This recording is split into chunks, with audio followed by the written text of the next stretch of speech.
You know the thing about family is you're supposed to be able to count on them.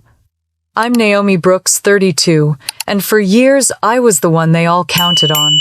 I was the rock, the quiet sister who paid the bills, the perfect daughter who always stepped up.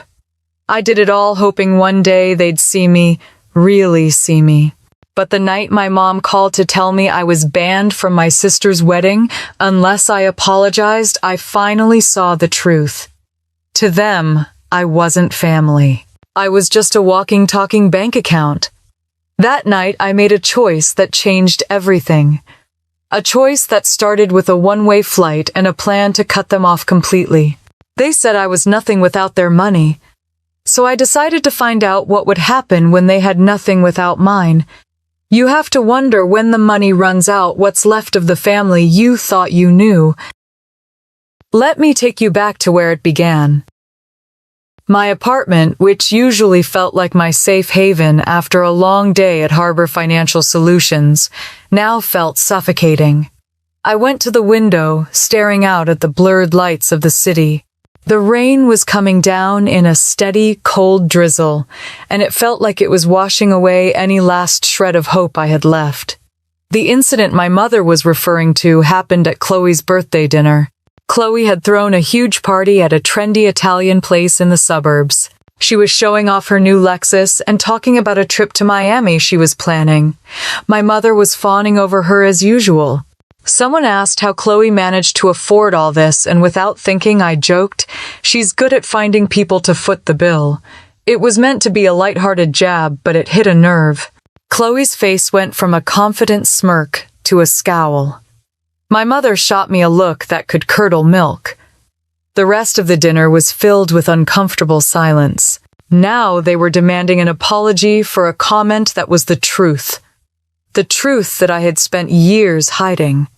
My mind reeled, pulling up every single instance of their entitlement. There was the time I paid for Dad's unexpected cardiac surgery. A sudden, terrifying reality that put them on the verge of financial ruin. They said they would pay me back, but they never did. The bill was almost $8,000. Then there were the household bills, the ones that mysteriously vanished from my parents' minds until they were facing a shut-off notice. I'd quietly pay them off every month, sometimes a few $100s at a time, for 5 years. The total was over $12,000. And then there was Chloe. Her lavish lifestyle wasn't from a successful career. It was built on a foundation of my money. She needed money for a new wardrobe, for her credit card debt, for her portion of the rent. She was always just about to get her big break as a social media consultant, and I was the bank. It was always a few $100s here, $1,000 there. It seemed so small at the time, just a little help for my sister. But when I added it up in my head, the number was a gut punch, over $15,000. All of it a complete secret from her fiancé David. They thought I was just some cash machine that ran on guilt. I had always been so desperate for their approval for a crumb of the affection they showered on Chloe. I always hoped that one day they would see all my sacrifices and finally say, "Naomi, we see you. We appreciate you."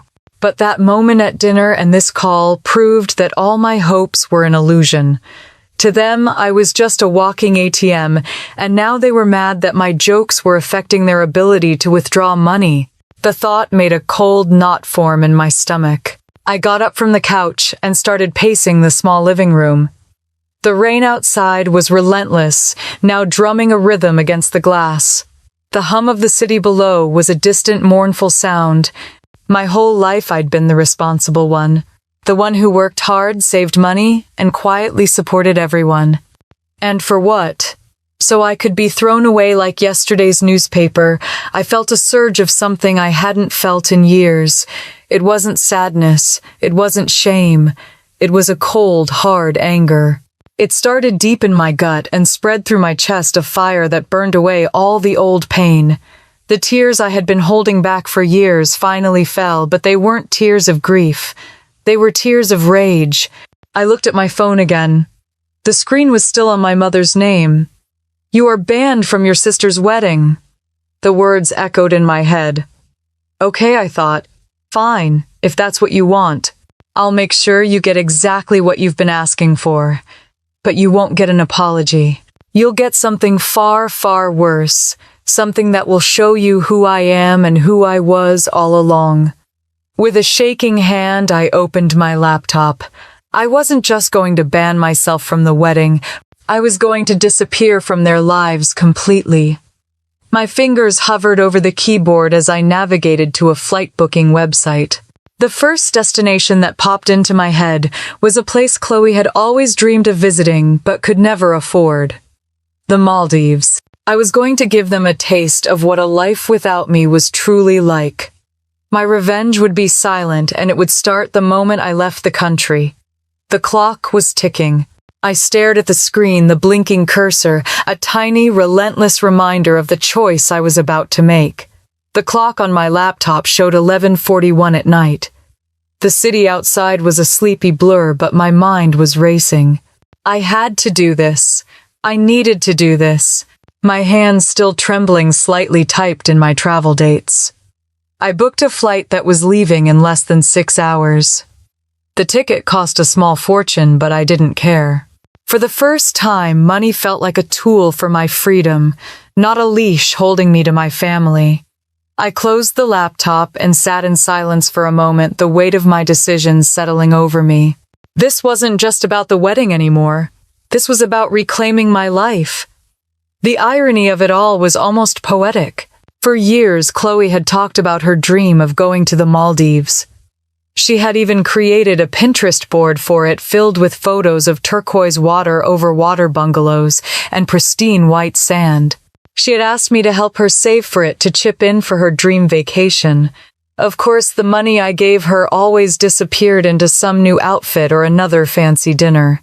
She never made it to the Maldives, and now I was going in her place, using the money I had earned to find my own peace. My mind went back to all those years, all those unspoken agreements and quiet sacrifices.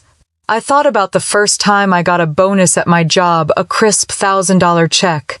I had planned on buying a new sofa for my tiny apartment, something that would make it feel more like a home. But then my mother called. She needed money for a new water heater.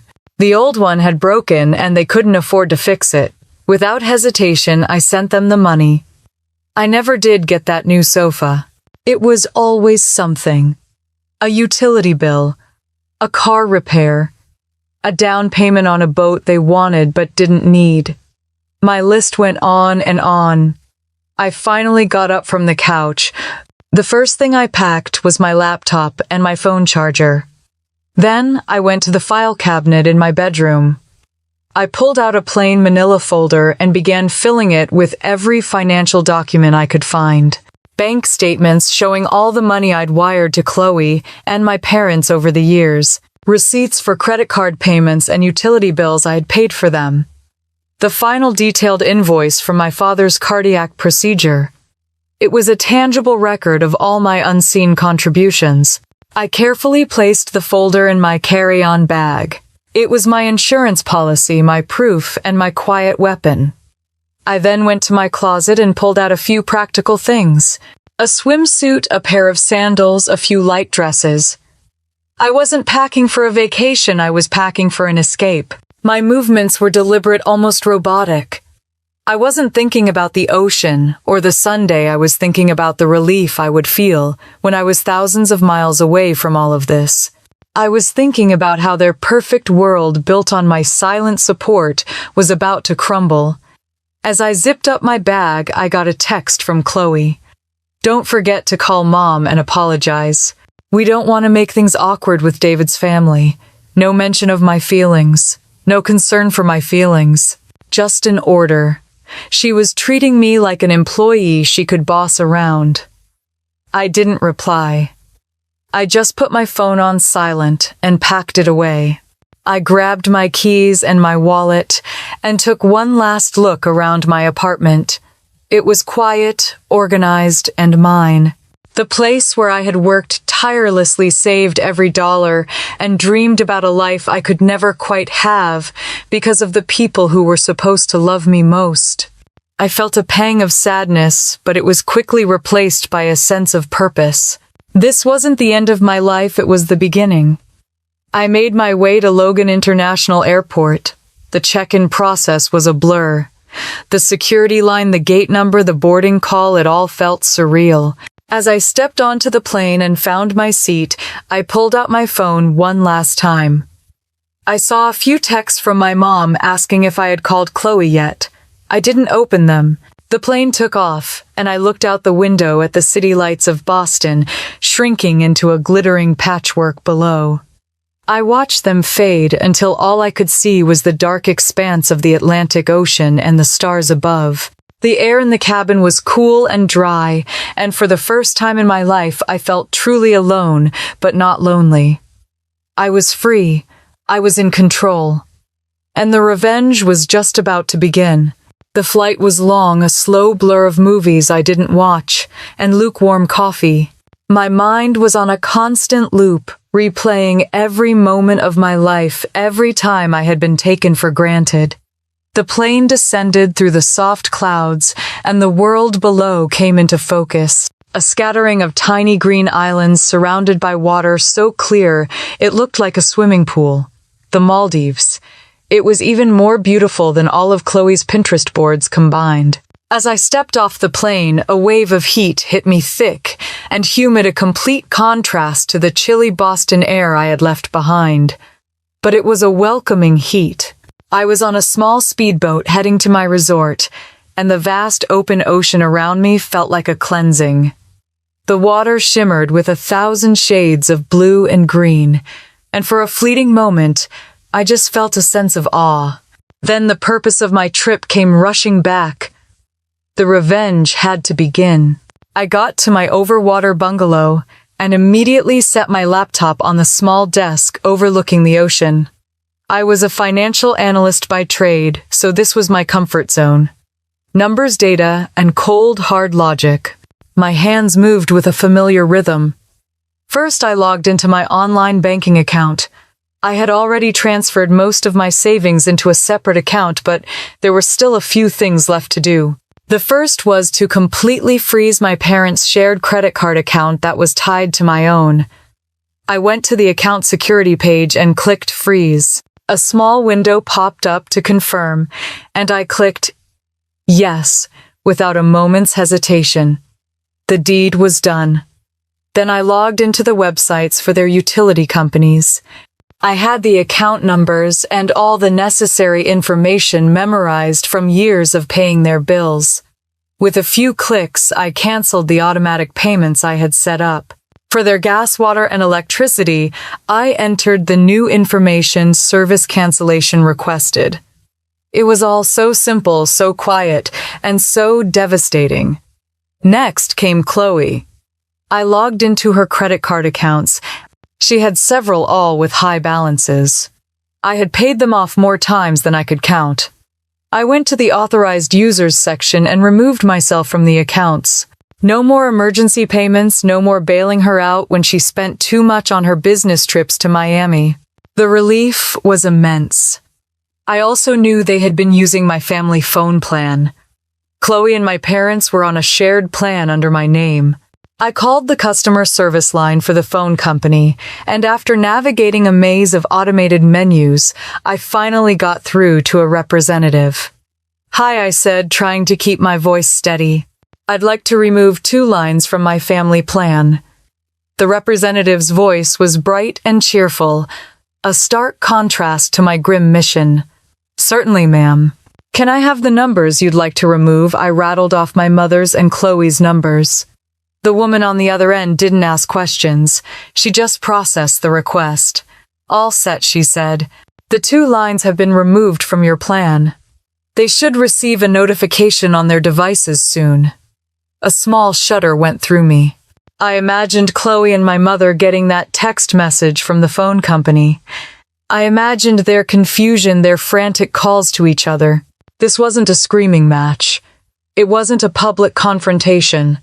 This was a silent, meticulous act of defiance. My revenge was a series of well-planned moves on a chessboard, and I had just made my first few.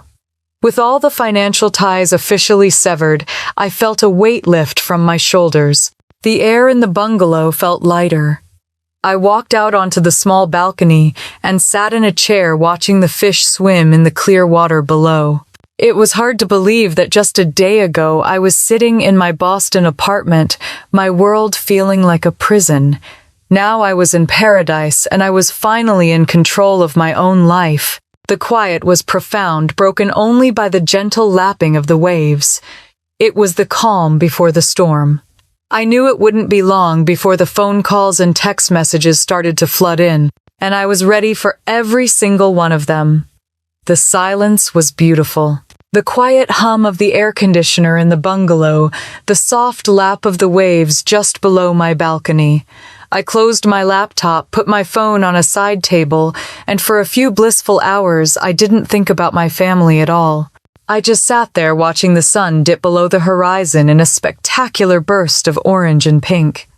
The world felt so vast and so new, and I felt so incredibly small, yet completely in control. I woke up the next morning feeling more rested than I had in years. I had breakfast on my private deck, a plate of fresh fruit, and a cup of black coffee. As I ate, I watched a couple of dolphins playing in the distance. The peace was surreal, almost overwhelming. I thought about the chaos that was probably unfolding back home, and a small, bitter part of me smiled.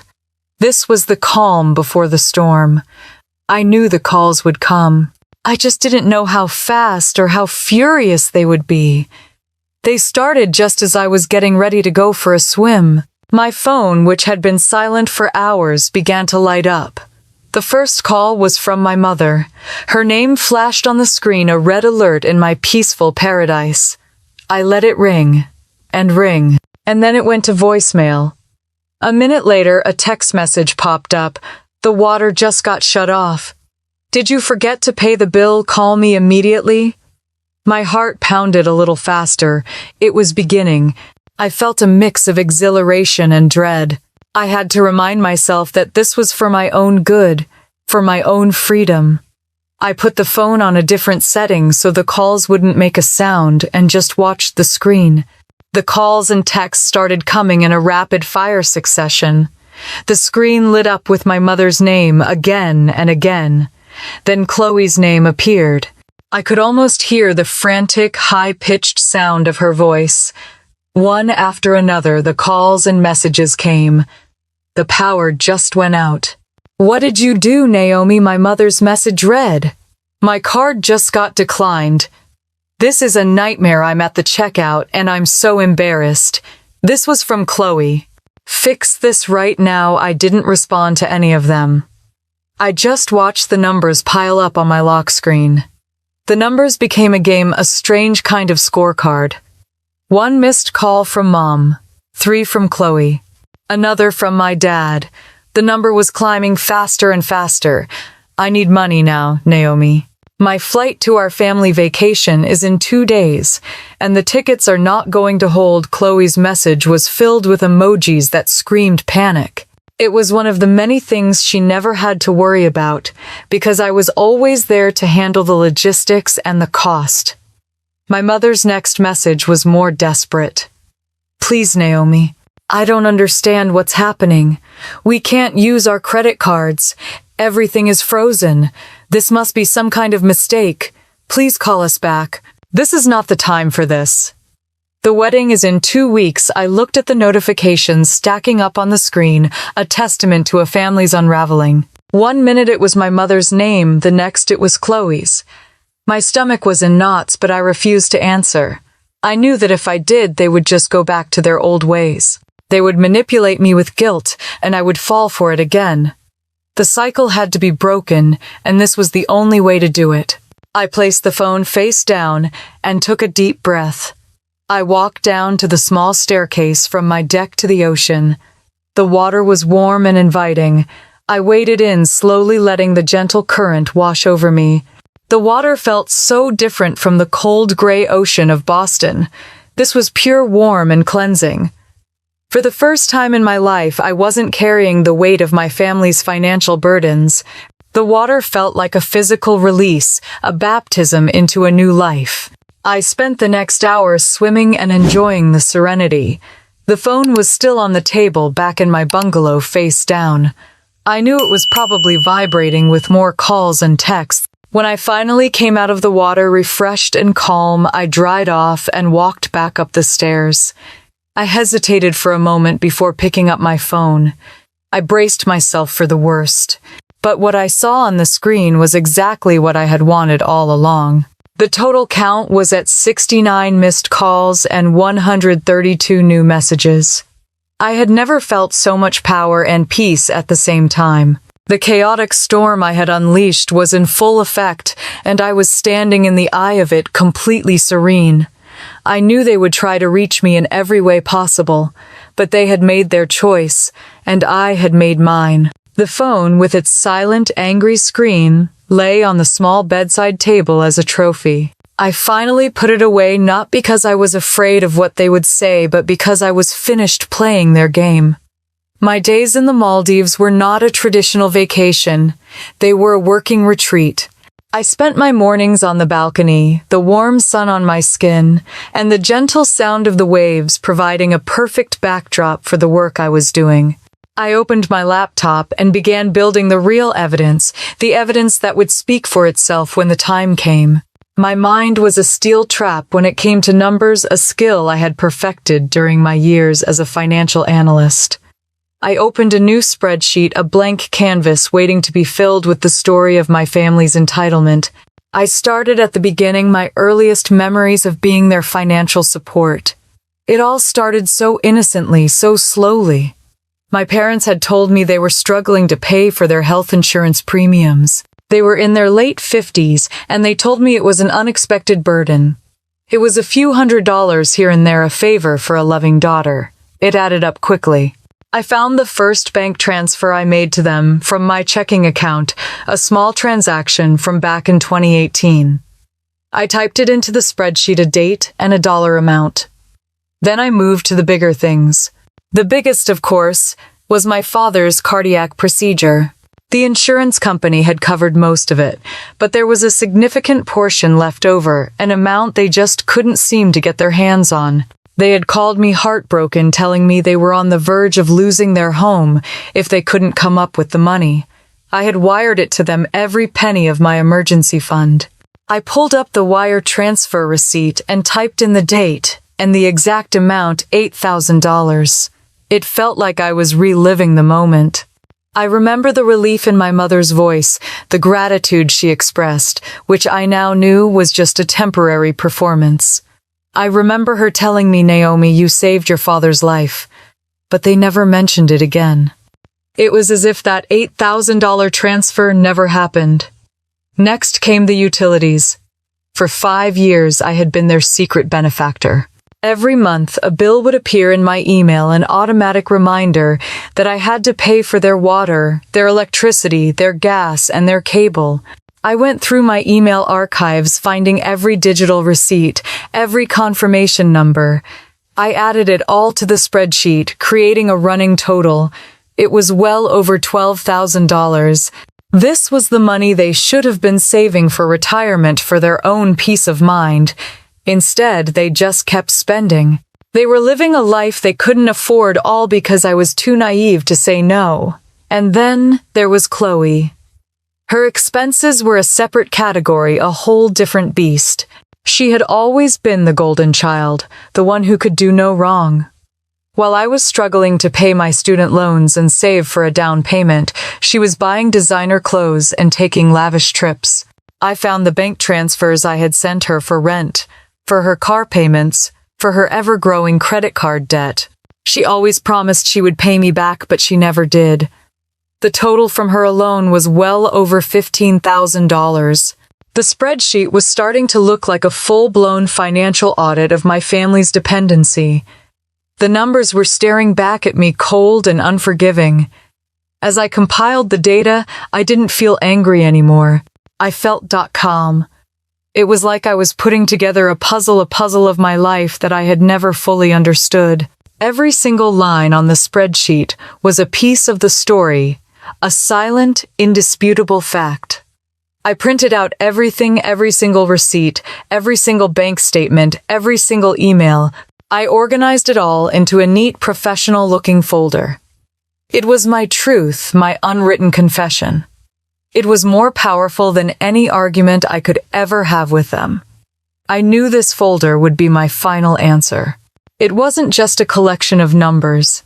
It was a testament to my years of silent sacrifice. It was the proof of their entitlement, a physical record of the invisible work I had done to hold their lives together. I finished organizing the final document, put the folder in my bag, and zipped it up. I had the sun on my face and the calm of the ocean in front of me. I had everything I needed, and I was ready to go home. My revenge was just a few days old, and a part of me was still reeling from the shock of it all. I spent the next few days in the Maldives soaking in the sun and trying to process everything that had happened. My phone was still off, but I knew the chaos was still unfolding. I also knew that their panic would eventually turn to anger, and they would start trying to contact me through other means. I was ready for them. But I wasn't just waiting for the storm, I was preparing for it. The resort had a quiet business center, and I spent a few hours there every afternoon, my focus sharp and my mind clear. I had already put together the folder with all the financial documents. But I wanted to do more. I wanted to put together something that would leave no room for doubt, a presentation of irrefutable facts. I spent hours building a detailed spreadsheet, a living document that chronicled every single financial transaction, every gift, every loan, every bill I had paid for my family. The total was now $45,700. It was all there in black and white, a testament to my years of silent sacrifice. I printed out everything and organized it neatly in a bright blue folder.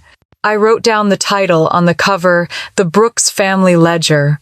It was a small detail, but it made me feel like I was taking back control, like I was the one who was in charge now.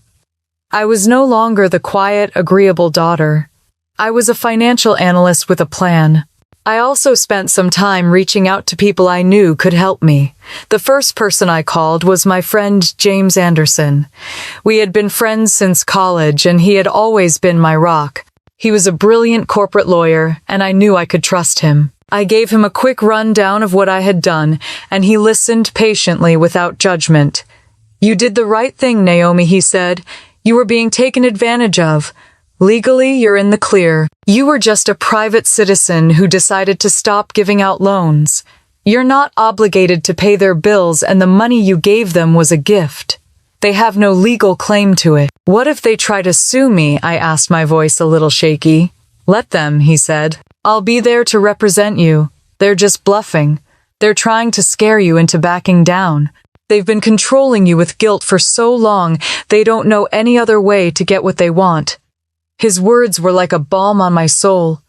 They validated my feelings and gave me the courage to continue. I knew that I was doing the right thing, and now I had someone who would have my back no matter what. I also reached out to my boss, Grace Henderson. I had a lot of respect for Grace. She was in her 60s and had built her company from the ground up. She was a no-nonsense woman with a heart of gold. She was also a mother, and I had always admired the way she handled her family life. She was firm, but fair. I trusted her implicitly. I told her I would be out of the office for a little while, and she was supportive. I knew she was the kind of person who would understand what I was going through.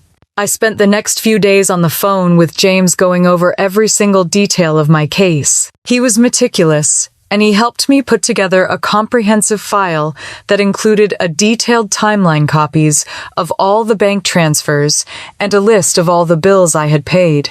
He even sent me a copy of a legal document that I could use if they tried to take any legal action against me. I also spent some time working on something that was just for me. My dream was to go to business school, and I had always wanted to go to Harvard. But I had put off applying for years, always telling myself I was too busy or that I didn't have the money. Now, with all the money I was saving, I knew it was possible. I started working on my application, and I felt a sense of purpose I hadn't felt in a long time. It was the first time in my life that I was doing something for myself and not for someone else. The days in the Maldives passed quickly, and before I knew it, it was time for me to go home. I felt completely different. The woman who had boarded that plane just a few days ago was gone. In her place was a new person, someone who was ready to face the world no matter what came her way. I had found my strength and I was ready to use it. The journey back was nothing like the journey there. On the way to the Maldives, I was running away my mind, a storm of resentment and sadness. Now I was returning, but I wasn't running anymore. I was walking into a new life. The plane ride felt like a victory lap. I was rested, tanned, and filled with a quiet confidence that I had never felt before. I had spent so many years trying to be what everyone wanted me to be. Now, for the first time, I was just being myself. I landed at Boston Logan International Airport, and the cool, damp air was a stark contrast to the tropical warmth of the Maldives. But it didn't bother me. It felt like home. I hailed a cab and gave my address. On the way back to my apartment, I couldn't help but feel like I was a different person, a stranger in my own city. I looked out the window at the familiar streets, the bustling cafes, the hurried people, and I felt a pang of nostalgia for the person I used to be. But the feeling was fleeting. That girl was gone, and I wasn't sad to see her go. The first thing I did when I got home was to take a long, hot shower. I let the water wash away all the stress and pain I had been carrying for so long. Then I put on some comfortable clothes and just sat in my living room in the quiet, empty space that was all my own. I had a lot to do, but I wanted to take a moment to savor the peace. The phone was still on silent, a small dark rectangle on my coffee table. I knew it was probably filled with messages from my family, but I wasn't ready to face them just yet. I wanted to do things on my terms. The next morning, I woke up early and went to the gym. I worked out for an hour, feeling the burn in my muscles. It felt good to push myself physically to feel strong and capable. After my workout, I went home and made myself a big breakfast. I ate slowly, enjoying every bite. I was no longer rushing through life, no longer putting myself last. This was my new normal. After breakfast, I finally turned on my phone. The screen was a chaotic mess of notifications. There were a few dozen missed calls and more text messages than I could count. I quickly scrolled through them. Most were from my mother, and Chloe filled with anger, confusion, and a bizarre sense of entitlement. You have 2 days to turn on the credit cards, or we're going to miss David's parents' welcome dinner. The utilities are still off. Do you have any idea how much this is going to cost us to get back on? You owe us, Naomi. This is not a game. You are being childish. We need you. Call us back now. I deleted them all without a second thought. They were just words on a screen, and they had no power over me anymore. I knew what I had to do next. I called my friend James. He answered on the first ring, his voice calm and reassuring. Naomi, you're back. I was wondering when I'd hear from you, he said. I'm back, I said, and I'm ready. I gave him a quick rundown of what had happened. He listened patiently, taking notes. Okay, he said. So far, so good. You've done everything right. Legally, you're untouchable. They have no standing to sue you. You've been paying their bills for years, and now you've decided to stop. That's a personal choice. They can't force you to pay for their expenses. What about the money I've given them, I asked. The $45,000, that was a gift, he said. Unless you had a signed document stating that it was a loan, you can't get it back. But they can't force you to pay for anything going forward. Your clean break is exactly what you needed. You have to remember, Naomi, you're the one in control here, not them. His words were a revelation. All these years I had thought I was trapped a hostage to my family's financial needs. But James's words made me realize that I had always held the power. I was the one with the money. I was the one who could walk away. I just never had the courage to do it. Now I did. I thanked James and hung up. I felt a surge of confidence. I had been preparing for this for years, even if I didn't know it. I had the financial know-how, the legal advice, and the emotional strength to stand my ground. I had nothing to lose and everything to gain. I was no longer the quiet, agreeable daughter. I was a force to be reckoned with, and I was ready to face them not as a victim but as a victor. The day after my return, I went back to work. As I walked into the office at Harbor Financial Solutions, I felt a familiar pang of anxiety. My phone was on silent, and I had already deleted the dozens of text messages that had piled up while I was away.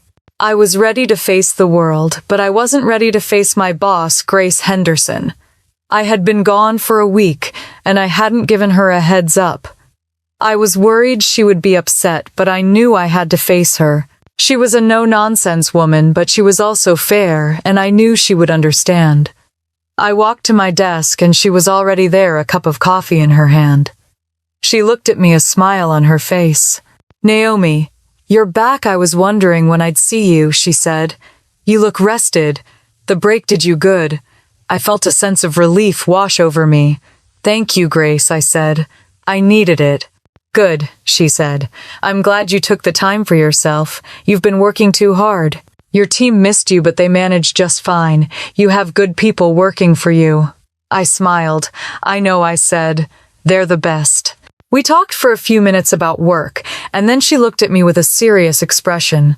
"Naomi," she said, "I know you've been going through some things. I'm not a mind reader, but I've been in this business for a long time, and I know when a person is carrying a heavy load. I'm here for you if you ever need to talk. My door is always open." Her words were a comfort. I felt a lump in my throat. I had always admired Grace, but I had never really known her.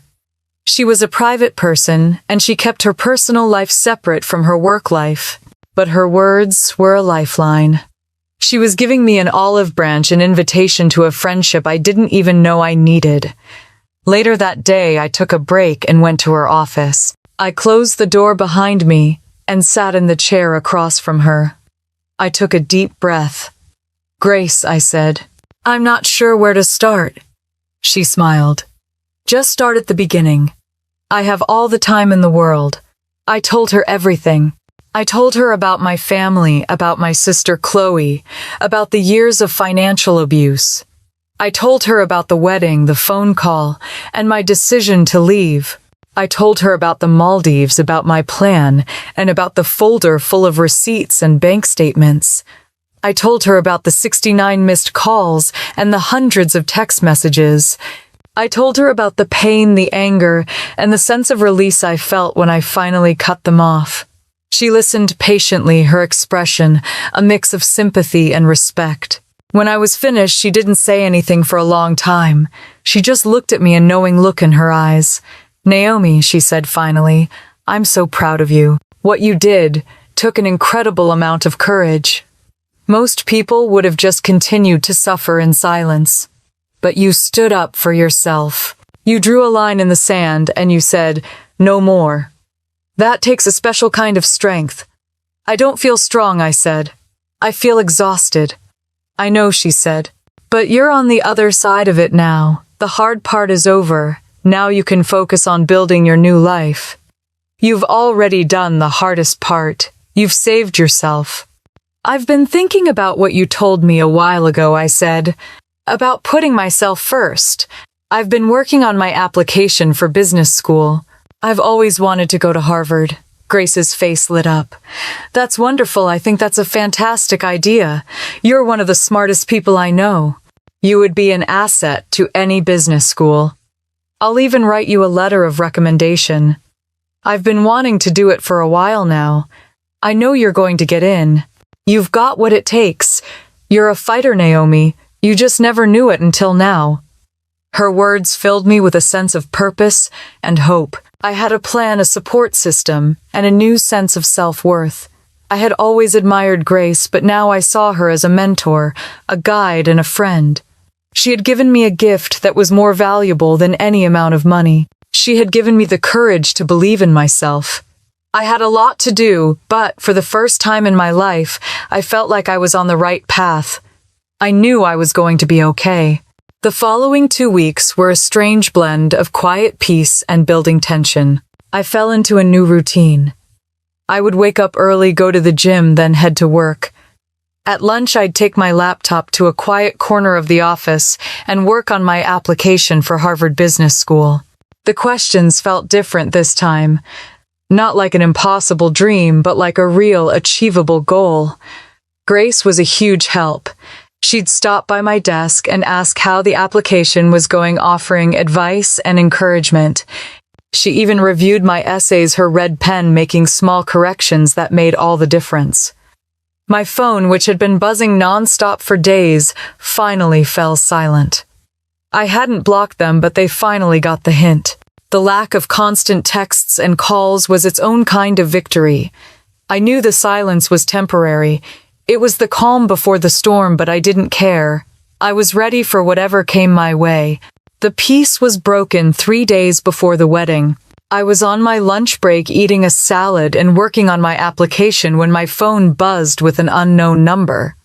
My heart skipped a beat, but I decided to answer it. A woman's voice, which I didn't recognize, spoke on the other end. "Hello, this is Naomi Brooks, right?" she asked, her voice a little shaky. "Yes, this is she," I said. "Who is this?" "Oh, you don't know me," she said. "I'm a cousin of Chloe's fiancé, David. My name is Anna.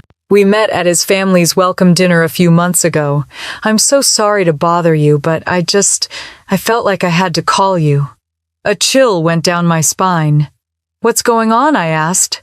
"Well," she said, her voice dropping to a whisper, "the family is just talking. Everyone is talking about you.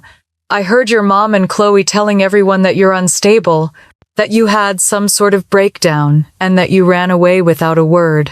They're saying you're just trying to ruin the wedding because you're jealous. I even heard your mom say that you've been lying to your family for years, that you've been saying you were a financial analyst, but that you were actually just a high-end personal assistant." My blood ran cold. They were trying to get ahead of the story. They were trying to paint me as the villain before I could even tell my side. It was a classic move, and I was infuriated that I hadn't thought of it myself. I had been so focused on my own plan that I hadn't even considered that they would have one too. "Thank you for telling me," I said. My voice was calm, but my hands were shaking. "I really appreciate it. Is there anything else you can tell me? Just that they're all talking about it," she said. "Your sister is telling everyone that you were always jealous of her, that you've never been happy for her. It's all so manipulative. I just wanted to call you and tell you that there are people out there who don't believe them." I thanked her again and hung up the phone. My salad was forgotten. My appetite was gone. I felt a surge of rage so powerful, I had to close my eyes and take a deep breath.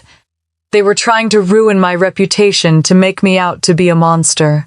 They were trying to turn everyone against me, so that when I finally did tell the truth, no one would believe me. But I wasn't just going to let them get away with it. This wasn't just a quiet battle anymore. This was a public war. They had chosen their weapon, and now I would choose mine. I had a plan, and I had a folder full of receipts and bank statements. I knew the truth, and I was going to make sure everyone else knew it too. The next day, I took the day off work. I went shopping. I didn't buy anything expensive or fancy. I just bought a beautiful, simple dress. It was a deep sapphire blue, and it was a simple, elegant cut.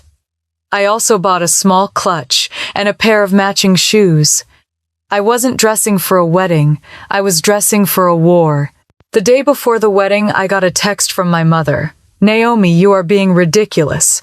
We're on our way to Boston to prepare for the wedding. Please call us. We need to talk. This is your last chance." I deleted the message without a second thought. They weren't coming to talk. They were coming to give me an ultimatum. I wasn't going to be there to accept it. Instead, I took the day to prepare myself. I ironed my dress, shined my shoes, and made sure my hair and makeup were perfect. I wasn't just going to show up to the wedding. I was going to make an entrance. I was going to show them that I wasn't the broken, unstable person they had made me out to be. I was going to show them that I was strong, capable, and that I was done being their victim. I held my head high and walked out the door. My folder was in my hand and my heart was pounding in my chest. I knew that I was about to face the biggest challenge of my life, but I wasn't scared. I was ready. I was going to the wedding and I was going to make a statement. And this time it wouldn't be a joke. The air inside the Ritz-Carlton ballroom was thick with the scent of lilies and old money. Chandeliers hung from the high ceiling, casting a warm golden glow on the perfectly arranged tables. Everyone was dressed to the nines, their laughter and conversations a low hum in the opulent space. I stood at the entrance, a stark contrast to the festive scene. My sapphire blue dress was simple and elegant, but I felt like a ghost. I took a deep breath, clutching the plain blue folder in my hand, and walked in. Heads turned.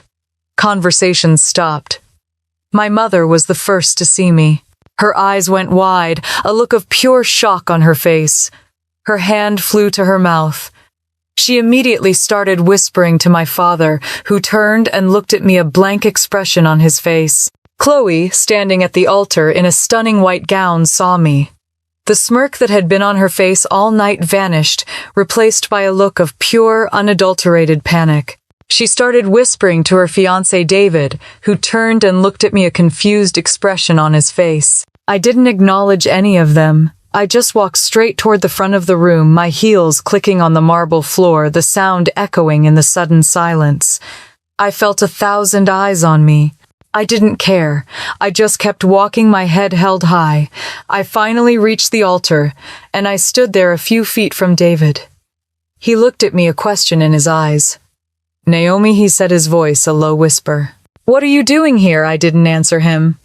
I just looked at Chloe, who was now trembling, her hand gripping David's arm. "Chloe," I said, my voice steady and clear, loud enough for everyone to hear. "I know we haven't been on the best of terms lately. I've been a little preoccupied. I just wanted to come here and give you a wedding gift. It's a little unconventional, but I think it's something you and David can both appreciate." I held out the blue folder to David. He took it, his eyes darting from the folder to me, a look of pure confusion on his face. He opened it and his eyes scanned the first page. His face went pale. He looked at Chloe, a look of betrayal in his eyes. Chloe's face was white. "What is this?" he asked, his voice a low growl. "It's a ledger," I said, "of all the money I've given to your new family. The total is $45,700.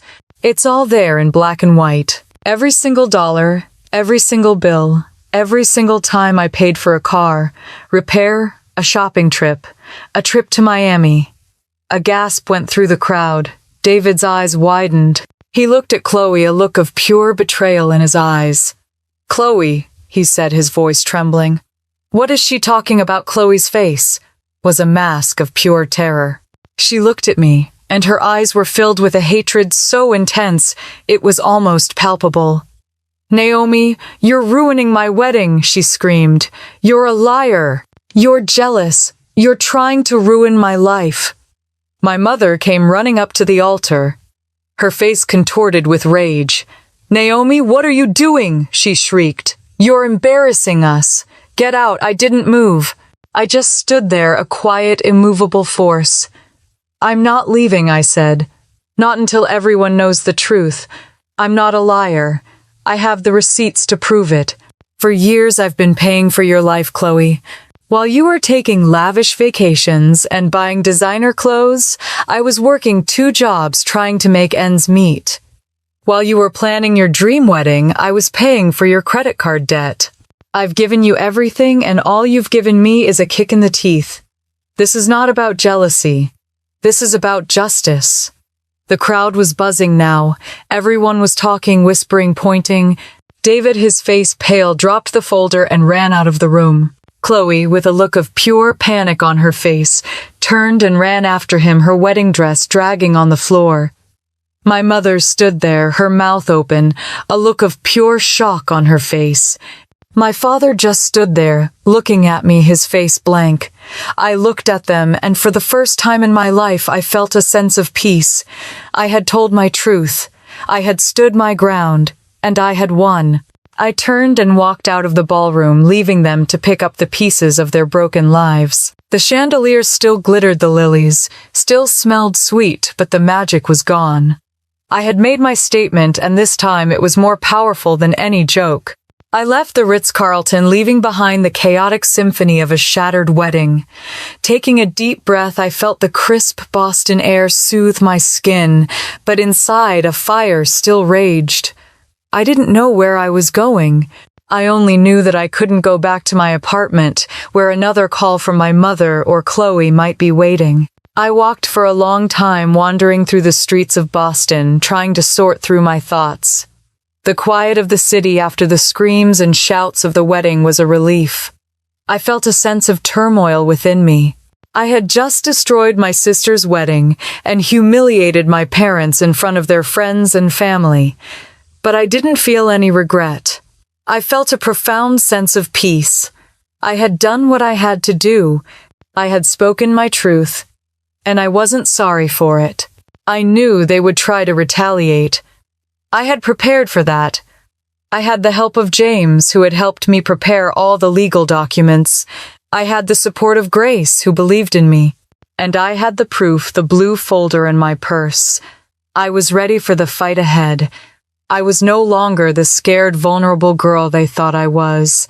I was a woman who had found her strength, and I wasn't going to let them take it away. I found a small, dark, and quiet bar and sat at the counter. I ordered a glass of whiskey and sipped it slowly, feeling its warmth spread through my body. I thought about Chloe, about her face when David left. I thought about my mother, about her face, a mix of horror and hatred. I knew they would never forgive me, but I didn't need their forgiveness. I only needed my freedom. As I sat there looking into my glass of whiskey, I felt a gentle tap on my shoulder. I turned and saw my Aunt Susan, 65 years old, my father's sister. She looked at me, a warm smile on her face. "Naomi," she said, "I knew you were here. I've been looking for you, and I'm so proud of you." Tears streamed down my face. My Aunt Susan was the only one in my family who knew the whole story. She was the only one who was there when my father had his surgery, and she was the only one who had asked me how I could afford to pay. She had believed me, and that meant more to me than anything. She sat down next to me, and we just sat there in silence, looking out the window. She didn't say a word. She didn't judge me. She was just there, and that was all I needed. She took my hand and squeezed it gently. "Naomi," she said, "you did the right thing. You stood up for yourself. Don't ever forget that. You did the right thing." She looked straight into my eyes, her gaze firm. "Your mother and Chloe and even your father have been spreading terrible rumors about you, saying you had a mental breakdown and ran away. But they were wrong." She squeezed my hand again. "You acted with reason. You gathered your evidence. You fought for yourself. And you won." She told me everything. My mother and Chloe were telling everyone that I had a mental breakdown and ran away, that I had made everything up to ruin Chloe's wedding out of jealousy. "They're even trying to sue you," she added. "But don't you worry. I know James will help you, and I'll testify for you. I'll tell the truth. I'll tell everyone what you did." She squeezed my hand once more. "You're not alone," she said. "Don't ever forget that." Her words were a lifeline in the middle of a turbulent sea. I had spent so long feeling isolated, feeling like the only one who saw what was happening. Now, sitting in a quiet Boston bar with my Aunt Susan, I felt a sense of belonging I hadn't felt in years. We talked for hours, her voice, a calm, reassuring presence in the chaotic storm of my life. She told me stories about my father, about how he had always been a quiet man, easily swayed by my mother and Chloe. She told me she had always worried about me, but she had never known how to intervene. "I tried once," she said. "I told your mother that she was asking too much of you. She just looked at me and said, 'It's what families do. They take care of each other.' I knew in that moment that she would never see what she was doing. She was just blind." I nodded, a lump in my throat.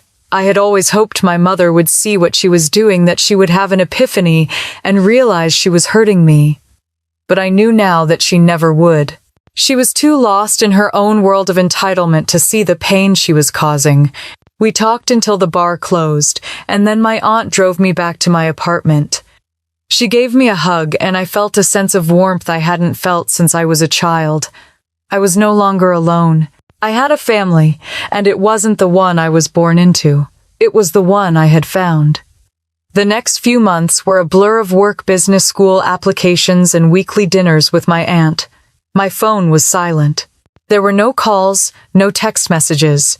It was as if they had all vanished from the face of the earth. I heard through Aunt Susan that David had left Chloe, and that she was a mess.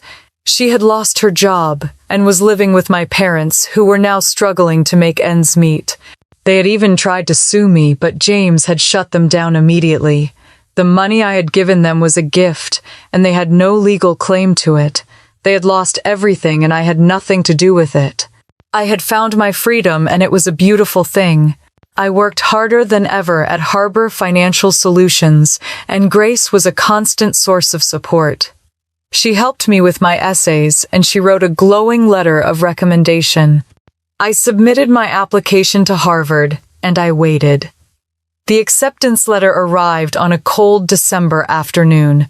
I opened it with a shaking hand, and when I saw the words, "Congratulations, you have been accepted," I let out a cry of pure joy. I called Grace, and she was ecstatic. I called James, and he was thrilled. And then I called my Aunt Susan. She answered the phone on the first ring, and I told her the news. She just cried, and I could hear the love in her voice. "I'm so proud of you, Naomi," she said. "I always knew you could do it." A few weeks later, I got a call from a number I didn't recognize. I almost didn't answer it, but a strange feeling told me I should. It was my father. His voice was tired and defeated. He didn't ask me for anything. He just said, "Naomi, I'm sorry." He said he had been looking at the ledger I had given David, and he had been thinking about everything. He told me he was wrong to ever let my mother and Chloe treat me the way they had. He told me he was so sorry for all the pain he had caused me. "I know it's too late to make things right," he said, his voice cracking, "but I just wanted to say that I'm sorry. I didn't know what to say. I just listened to him." He was a broken man, a shadow of the man I had once known. I felt a pang of sadness, but it was quickly replaced by a sense of peace. He had finally admitted he was wrong. He had finally taken responsibility for his actions. It wasn't enough to make up for all the pain he had caused me, but it was a start. I told him I forgave him, and I meant it. I had been carrying the burden of his guilt for so long, and now I could finally let it go. We talked for a few more minutes, and then we hung up. It was the last time I would ever speak to him. Today, a year later, I'm sitting in a small cafe in Boston, a cup of coffee in my hand. I'm in my final semester at Harvard, and I'm living a life I never thought was possible. My family is a distant memory, a story I tell myself when I need to remind myself how far I've come. I have found my freedom, and it's a beautiful thing. I'm living proof that you can choose your own family. You can choose to be a survivor, not a victim. You can choose to live a life of freedom, not a life of debt. If you've ever felt like the wallet of your family carrying a weight no one thanks you for, I hope you'll share your story. No one should have to endure that alone. And maybe by telling it, you'll find your own freedom the way I found mine. Don't forget to like this video and subscribe to the channel for more stories like this. And let me know in the comments below, what did you think of my story?